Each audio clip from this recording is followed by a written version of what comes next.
प्यारे बच्चों, welcome to my channel Verma study 2020 बुकलाना।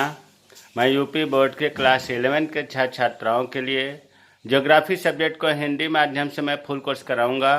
यदि आप फुल कोर्स करना चाहते हैं तो मेरे चैनल को सब्सक्राइब कीजिए और बेल आइकन को प्रेस करना ना भूलें, ताकि जो भी वीडियो मैं अपलोड करूं उसका नोटिफिकेशन आपको सबसे पहले मिल सके। प्यारे बच्चों, भौतिक भूगोल के मूल सिद्धांत में चैप्टर 9 पार्ट 4 है सौर विकिरण, ऊष्मा संतुलन और तापमान।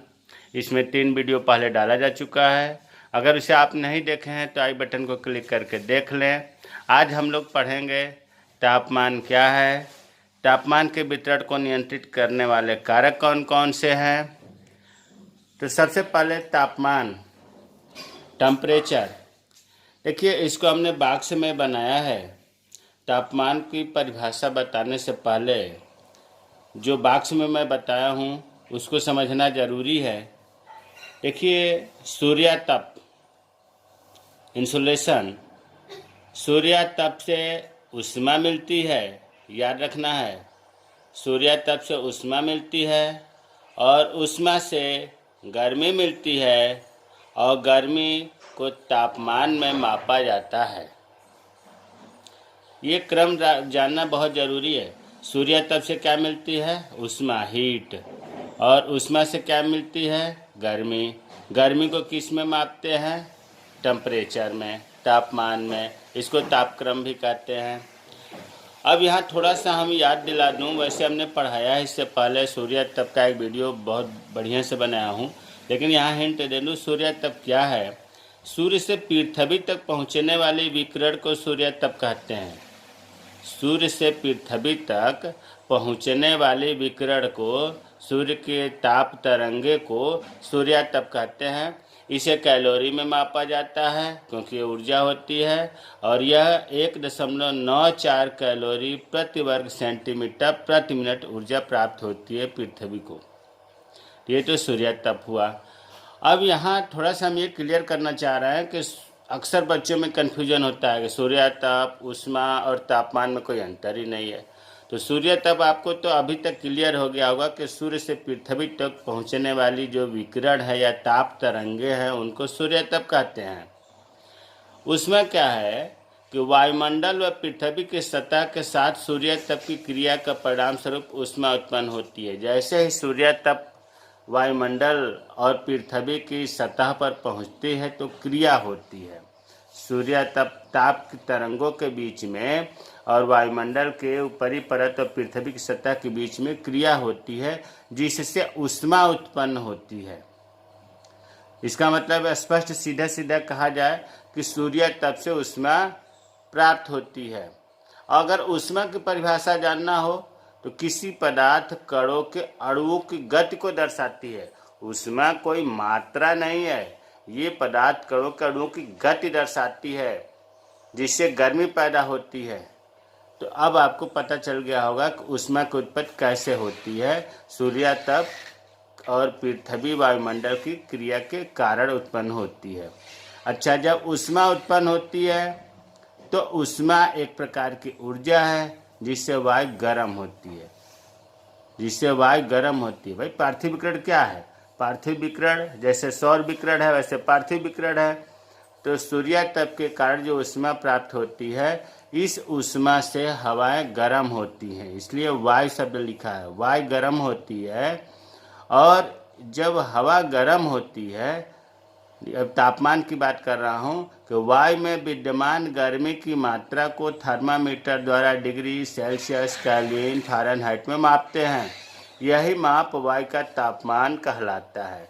प्यारे बच्चों, जब ऊष्मा के कारण हवा गर्म होती है तो इस वायु में विद्यमान गर्मी को हम थर्मामीटर से मापते हैं, विशेष माप में मापते हैं। डिग्री में माप लें, सेल्सियस में, केल्विन, फ़ारेनहाइट जिसमें माप लें, और यही जो माप आता है उसे हम टेम्परेचर कहते हैं। तो ये तो आपको समझाया गया कि सूर्यातप क्या है, क्लियर हो गया। ऊष्मा क्या है, ये क्लियर हो गया। और तापमान क्या है, ये क्लियर हो गया। एक ही चीज़ नहीं है। अगर हम सीधा सीधा कहें कि तापमान क्या है, तो प्यारे बच्चों, वायु में विद्यमान जो गर्मी की मात्रा है जब हम इसे एक विशेष माप द्वारा केल्विन में, फ़ारेनहाइट में, डिग्री सेंटीग्रेड में विशेष माप द्वारा जब प्रदर्शित करते हैं तब इसे वायु का तापमान कहते हैं। अब मान लो यहाँ वायु का तापमान माप रहे हैं तो वायु का तापमान कहें। अगर हम मृदा के तापमान को मापेंगे तो फिर कहेंगे मृदा का तापमान। तो वायु में विद्यमान भाई जिसमें मान लो कि लोहा गर्म है और लोहे की गर्मी को हम माप रहे हैं तो क्या होगा, लोहे का तापमान हो गया। मृदा गर्म है, मृदा के गर्मी को माप रहे हैं तो मृदा का तापमान हुआ। अब वायु में जो गर्मी की मात्रा है उसको जब मापते हैं तो वायु का टेम्परेचर कहा जाएगा। अब वायु को सूर्य से गर्मी दो प्रकार से प्राप्त होती है, प्रत्यक्ष रूप से और परोक्ष रूप से। वायु में गर्मी कहाँ से आती है, दो प्रकार है इसका। प्रत्यक्ष रूप का मतलब कि सूर्य की किरणों से या सौर विकिरण से। जब सूर्य की ताप तरंगें चलती हैं तो इससे वायु गर्म होती हैं, जिसे हम कहते हैं सौर विकिरण से प्रत्यक्ष रूप से। और दूसरा है परोक्ष रूप से, पार्थिव विकिरण से। जब पृथ्वी का धरातल गर्म होता है और गर्म होने के बाद जब उसके संपर्क में वायुमंडल की निचली परत आती है तो वायुमंडल की निचली परत गर्म होती है और फिर इससे धीरे धीरे ऊपरी परत भी गर्म हो जाती है, जिसे हम कहते हैं पार्थिव विकिरण से वायुमंडल गर्म हुआ। तो तापमान क्या है आपको समझ में आ गया होगा। अब आते हैं तापमान के वितरण को नियंत्रित करने वाले कारक। इसको देखिए, प्रश्न कई तरह से पूछा जाता है। तापमान के वितरण को नियंत्रित करने वाले कारक पूछा जाए, या तापमान के वितरण को प्रभावित करने वाले कारक पूछा जाए, या तापमान के क्षैतिज वितरण को प्रभावित करने वाले कारक, या ऐसे भी पूछा जा सकता है समताप रेखाओं को प्रभावित करने वाले कारक। अब यहाँ एक चीज़ मैं बता दूं कि देखो, सूर्यातप से ऊष्मा मिला, ऊष्मा से गर्मी प्राप्त हुई और गर्मी को मापा गया तो तापमान मिला। इसका मतलब कि जो सूर्यातप को प्रभावित करने वाले कारक आपको फर्स्ट वीडियो में पढ़ाया गया है इस पाठ का, वही कारक इसमें है। सूर्यातप को प्रभावित करने वाले कारक ही तापमान के वितरण को नियंत्रित करने वाले कारक हैं। अगर वहाँ आप तैयार किए हैं तो ये अपने आप तैयार हो जाएगा, यहाँ तैयार करेंगे तो वहाँ तैयार हो जाएगा, क्योंकि तापमान जो है सूर्यातप से ही ऊष्मा के द्वारा प्राप्त होता है। तो यहाँ एक चीज़ हम स्पष्ट कर देना चाहते हैं कि सूर्यातप को प्रभावित करने वाले कारक और तापमान के वितरण को प्रभावित करने वाले कारक जो हैं वो लगभग एक ही हैं। अब इसमें देखिए, पहला है अक्षांश। अब यहाँ हेडिंग अक्षांश भी कह सकते हैं, भूमध्य रेखा से दूरी भी कह सकते हैं, सीधी एवं तिरछी किरणें भी कह सकते हैं, लेकिन सबका भाव एक ही होगा। अब इसमें लिखा है भूमध्य रेखी क्षेत्रों। भूमध्य रेखा का दूसरा नाम है विषुवत रेखा, 0 अंश अक्षांश रेखा, इसलिए भूमध्य रेखा को निम्न अक्षांश कहते हैं। और जैसे जैसे ऊपर की तरफ या दक्षिणी ध्रुव की तरफ चलेंगे तो अक्षांश बढ़ते जाते हैं और उत्तरी ध्रुव पर 90 अंश, दक्षिणी ध्रुव पर 90 अंश। इसका मतलब कि जो भूमध्य रेखी क्षेत्र है वो निम्न अक्षांश हुआ और जो ध्रुवीय प्रदेश है वो उच्च अक्षांश हुआ, ये ध्यान रखना है। अब लिखा है भूमध्य रेखी क्षेत्रों निम्न अक्षांशों में सूर्य की किरणें वर्ष भर सीधी पड़ती हैं। क्योंकि सीधी पड़ती हैं भूमध्य रेखा, इससे पहले वाले वीडियो में सूर्यातप को प्रभावित करने वाले कारक में मैंने चित्र के द्वारा भी बताया है। अगर वहाँ पढ़े होंगे तो बात समझ में आ रही होगी कि भूमध्य रेखा ठीक बीच में होता है पृथ्वी की, इसलिए सूर्य की किरणें क्या होती है, सीधी पड़ती हैं। सीधी पड़ने का मतलब यह है कि ये थोड़े से भूभाग में बहुत ज़्यादा पड़ती हैं, अर्थात भूभाग को ज़्यादा गर्म करती हैं, और ध्रुवीय प्रदेशों में अर्थात उच्च अक्षांशों में तिरछी किरणें पड़ती हैं। वहाँ पर किरणें जो है वायुमंडल को ज़्यादा पार करना पड़ता है और ज़्यादा भूभाग को गर्म करना पड़ता है। तिरछी किरणों की अपेक्षा सीधी किरणें वायुमंडल को अधिक ताप प्रदान करती हैं। अतः भूमध्य रेखा से जब हम ध्रुवों की ओर बढ़ेंगे तो तापमान घटता जाता है। हमें उम्मीद है कि आपको समझ में आ गया होगा। इसमें कुछ नहीं है, बस आपको यही रखना है याद ध्यान कि भूमध्य रेखा पर जो है सूर्य की किरणें सीधे पड़ने की वजह से तापमान ज़्यादा होता है, और जैसे ही हम उच्च अक्षांशों की तरफ बढ़ते हैं सूर्य की किरणें तिरछी पड़ती हैं और तिरछी किरणें पड़ने के कारण तापमान घटता जाता है। दूसरा है उत्तुंगता। उत्तुंगता नाम कठिन है, इसको हम ऊंचाई भी कह सकते हैं, एल्टीट्यूड। समुद्र तल से ऊंचाई बढ़ने के साथ साथ तापमान क्रमशः घटता जाता है। सूर्यता को प्रभावित करने वाले कारक में बताया गया है कि जैसे ही हम ऊंचाई पर बढ़ते जाते हैं तापमान क्रमशः घटता जाता है, और ये घटने का क्या है पैमाना, समुद्र तल से प्रति 165 मीटर की ऊंचाई पर बढ़ने पर 1 डिग्री सेंटीग्रेड टेम्परेचर कम हो जाता है। ध्यान रखिए, 165 मीटर की ऊंचाई जब हम चढ़ेंगे तो वहाँ 1 डिग्री सेंटीग्रेड टेम्परेचर कम हो जाएगा। दूसरे रूप में अगर हम ऐसे भी कह सकते हैं, प्रति किलोमीटर 6.5 डिग्री सेंटीग्रेड कम होता है। इसको मीटर में बदल दिया गया, किलोमीटर में बदल दिया। प्रति किलोमीटर के जगह हम 1000 मीटर भी कह सकते हैं कि 1000 मीटर जब ऊंचाई पर जाते हैं तो 6.5 डिग्री सेंटीग्रेड टेम्परेचर कम होता है। 1 किलोमीटर ऊपर जाते हैं तो 6.5 डिग्री सेंटीग्रेड टेम्परेचर कम होता है। 165 मीटर ऊंचाई पर जाते हैं तो 1 डिग्री सेंटीग्रेड टेम्परेचर कम हो जाता है। यही कारण है कि ऊंचे क्षेत्र पर, पर्वतों पर आप चले जाइए, ठंड बहुत ज़्यादा पड़ता है। क्यों? क्योंकि मान लो कि यहाँ अगर 10 डिग्री सेंटीग्रेड है समुद्र तल पर और 1650 मीटर, 165 का 10 गुना कर दिया, 1650 मीटर का ऊंचा पर्वत है, तो आप वहाँ जाएंगे तो 10 डिग्री सेंटीग्रेड टेम्परेचर कम हो जाएगा। क्यों? क्योंकि 165 मीटर पर 1 डिग्री सेंटीग्रेड, तो 1650 मीटर पर 10 डिग्री सेंटीग्रेड टेम्परेचर कम हो जाएगा। नीचे धरातल पर, समुद्र तल पर था 10 डिग्री सेंटीग्रेड, तो 1650 मीटर पर 0 डिग्री सेंटीग्रेड हो जाएगा, अर्थात वहाँ बर्फ जमा हुआ मिलेगा। तो ऊंचाई बढ़ने के साथ साथ तापमान के घटने की दर को सामान्य ह्रास दर, नॉर्मल लैप्स रेट कहते हैं। कभी कभी पूछा जाता है छोटे प्रश्न कि सामान्य ह्रास दर किसे कहते हैं, तो आप याद रखिए कि ऊंचाई के बढ़ने के साथ साथ जब तापमान घटता है तो उसे ही सामान्य ह्रास दर कहते हैं। अब आपके मन में उठता होगा कि ऐसा क्या कारण है जो कि धरातल से जब ऊंचा जाते हैं तो टेम्परेचर कम होने लगता है। तो मैंने इसे बताया था सूर्य तप को प्रभावित करने वाले कारक में, यहाँ फिर रिपीट कर दे रहा हूँ कि 3 कारण है जिससे ऊंचाई बढ़ने के साथ तापमान घटता है।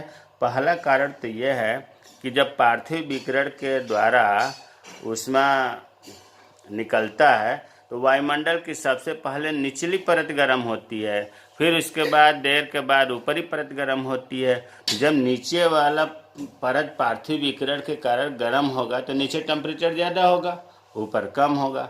दूसरा कारण बताया गया है आपको कि धरातल के निकट की वायु जो है अधिक घनत्व वाली होती है। क्यों? क्योंकि वायु की मात्रा ज़्यादा होती है, भारी गैसें भी नीचे होती हैं तो घनत्व ज़्यादा होता है, और ऊपर जैसे जैसे जाएंगे घनत्व कम होगा। तीसरा कारण बताया गया था कि धरातल के निकट की जो हवा है उसमें जलवाष्प, धूल के कण, भारी गैसें पाई जाती है। भारी गैसें में कार्बन डाइऑक्साइड है, नाइट्रोजन है, और जब ज़्यादा मात्रा में जलवाष्प और धूल के कण धरातल के निकट पाई जाएंगी तो गर्मी भी तो ये निचले स्तर पर ज़्यादा रोक के रखेंगे, सोखे अवशोषित करेंगी, सोखेंगी। इसीलिए नीचे टेम्परेचर ज़्यादा होता है और ऊपर जलवाष्प, धूल कण, भारी गैसें कम पाई जाती हैं, इसलिए ऊपर टेम्परेचर कम होता जाता है। तो आपको पता चल गया होगा कि जब हम ऊंचाई पर जाते हैं तो तापमान क्यों घटता है। तीसरा कारण है समुद्र से दूरी। इसमें है स्थल की अपेक्षा समुद्र धीरे धीरे गर्म और धीरे धीरे ठंडा होता है।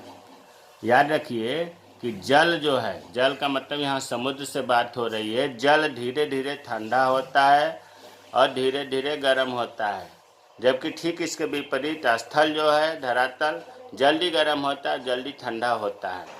ऐसा क्यों होता है? थोड़ा सा यहाँ देख लो। देखो, सूर्य की जो ताप किरणें हैं वो समुद्र में पानी में नीचे तक चली जाती हैं, अर्थात उनको ज़्यादा गर्म करना पड़ता है। पानी के अंदर से ताप किरणें जाएंगे तो जहाँ तक जाएंगे अंदर तक, वहाँ तक का पानी गर्म करना पड़ेगा, इसलिए धीरे धीरे गर्म होता है और फिर धीरे धीरे ठंडा भी होता है रात में। जबकि स्थल क्या है, ताप कीड़े अंदर नहीं पहुंच पाती हैं, ऊपर ही रहती हैं, इसलिए जल्दी गर्म हो जाता है और जल्दी ठंडा भी हो जाता है। तो अब समझ में आ गया होगा कि जल क्यों धीरे धीरे गर्म होता है और धीरे धीरे ठंडा होता है अपेक्षा स्थल के। यही कारण है कि समुद्र के ऊपर स्थल की अपेक्षा तापमान में भिन्नता कम होती है। स्थल पर ज़्यादा तापमान होता है, समुद्र पर कम होता है। यही कारण है कि समुद्र के जो भी क्षेत्र स्थित है वहाँ पर तापमान समान रहता है। क्यों? क्योंकि सुबह सूर्योदय होगा, धीरे धीरे पानी गर्म होगा, जब तक गर्म होगा तब तक शाम हो जाएगी, फिर धीरे धीरे ठंडा होगा, जब तक ठंडा होगा तब तक सुबह हो जाएगी। इसलिए एक प्रकार से समान तापमान रहता है, जबकि स्थल में ऐसा नहीं रहता। स्थल में तो तुरंत गर्मी हो गया, गर्म हो गया धरातल का ऊपरी परत, तो निश्चित रूप से तापमान ज़्यादा होगा, भिन्नता ज़्यादा स्थल पर मिलेगी। समुद्र के निकट या समुद्र के ऊपर तापमान समान रहता है। चौथा है वायु संगत तथा महासागरीय धाराएं। देखिए, वायु संगत नाम भले कठिन है, इसको आप ऐसे भी लिख सकते हैं प्रचलित हवाओं की दशा, मतलब हवाएं कैसी बहती हैं। और ये भी अगला पॉइंट बन सकता है महासागरीय धाराएं। तो वायु संगत की जगह पर हवाएं भी हेडिंग हो सकता है और अगला पॉइंट महासागरीय धाराएं भी हो सकता है। अब हवाएं की पहले बात करते हैं। किसी क्षेत्र में अगर उष्ण पवनें चलती हैं, देखिए हवाएं दो प्रकार की होती हैं, उष्ण मतलब गर्म पवनें और शीतल पवनें। तो जिस क्षेत्र में गर्म पवनें उष्ण पवनें चलेंगी, निश्चित रूप से वहाँ के क्षेत्र के तापमान को बढ़ा देगी, और जहाँ पर शीतल पवनें चलेंगी वहाँ पर तापमान कम कर देंगी। तो तापमान को प्रभावित करने वाले कारक में हवाओं के ऊपर भी बहुत कुछ निर्भर करता है। ठीक इसी प्रकार से जल धाराएँ जो महासागरीय धाराएँ हैं ये भी प्रभावित करती हैं। महासागरीय धाराएँ भी दो प्रकार की होती हैं, गर्म जलधारा और ठंडी जलधारा। गर्म जलधारा जहाँ बहती हैं उस क्षेत्र के तापमान को बढ़ा देती हैं। शीतल जलधारा जहाँ प्रवाहित होती है वहाँ के क्षेत्र के तापमान को कम कर देती हैं। तो आपने देखा कि हवाएं और जलधाराएं ये भी महत्वपूर्ण फैक्टर है। पांचवा, अन्य कारक। अन्य कारक में जितने भी हैं आप चाहें तो अलग अलग हेडिंग बना सकते हैं, जैसे स्थानीय वायुमंडलीय घटनाएं। भाई अगर तूफान आ गया, बादल लग गया, ओस पड़ गया तो क्या होगा, तापमान प्रभावित होगा। स्थलाकृतियों का ढाल, अगर मान लो किसी स्थल का ढाल ऐसा है पूरब की तरफ है, ढाल पूरब की तरफ है, इसका मतलब कि सूर्य की जो किरणें हैं उस स्थल पर बहुत ज़्यादा पड़ रही हैं, पूरा पड़ रही है, तो टेम्परेचर ज़्यादा होगा। और अगर ढाल सूर्य के उल्टा है, पश्चिम साइड में है, तो छाया पड़ेगा। छाया का मतलब कि सूर्य की सीधी किरणें उस स्थल पर कम पड़ेंगी तो तापमान कम होगा। तो ढाल भी बहुत मायने रखता है। पृथ्वी से सूर्य की दूरी, पृथ्वी से सूर्य की दूरी उपसौर और अपसौर आपको बताया गया है कि उपसौर में पृथ्वी सूर्य से सबसे नज़दीक होती है जो 3 जनवरी को होता है। अपसौर में पृथ्वी सूर्य से सबसे अधिक दूर होती है जो 4 जुलाई को होता है। तो जिस दिन नज़दीक होती है उस दिन अपसौर की अपेक्षा 6% ज़्यादा तापमान होता है। तो पृथ्वी से सूर्य की दूरी भी तापमान को प्रभावित करती है। दिन की अवधि, अगर दिन लंबा है रात छोटी है तो तापमान ज़्यादा होगा वहाँ पर। अगर दिन की अवधि छोटी है रात लंबी है तो तापमान कम होगा। तो ये आप चाहें तो अलग अलग हेडिंग बना सकते हैं। स्थलाकृतियों का ढाल, पृथ्वी से सूर्य की दूरी, दिन की अवधि, स्थानीय वायुमंडलीय घटनाएं। तो आपके अगर लॉन्ग क्वेश्चन आता है तो खूब आराम से 7-8 हेडिंग हो जाएंगे। मुझे उम्मीद है कि तापमान क्या है, तापमान को प्रभावित करने वाले कारक कौन कौन से हैं, समझ में आया होगा। अगर कहीं कोई चीज़ समझ में नहीं आया है तो आप कमेंट्स करें, मैं रिप्लाई ज़रूर करूँगा। मेरे चैनल को सब्सक्राइब कीजिए। जय हिंद, जय भारत।